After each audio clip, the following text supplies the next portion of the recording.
GDA पारां election में मुबैना धांधलियुनि ख़िलाफ़ सिंध में ॿियो पावर शो कयो वियो आहे। मोरो बाईपास वटि लॻायल धरणे में पीर पगारो ज़ाती मसरूफ़ियत सबबि शरीक न थी सघियो। GDA अॻवाननि पारां सुप्रीम कोर्ट जे हाई पावर कमेटी ज़रिए धांधलियुनि जी जांच कराइण जो मुतालबो कयो वियो आहे।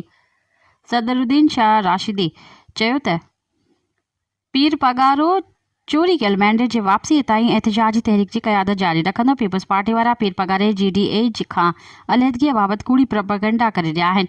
सफ़दर अब्बासी चयो त पीर पगारे जी अॻवानी में GDA जो पावर शो साबित करे छॾियो त सिंध हाणे पीपल्स पार्टी जी न रही आहे।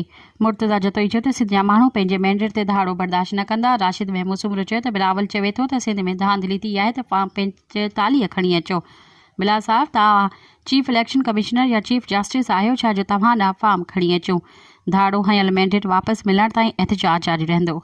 मज़ीद ख़बरनि ऐं तफ़सीलात लाइ विज़िट कयो असांजी वेबसाइट www.awamiNewsHD.com ऐं ॾिसंदा रहो अवामी न्यूज़ HD।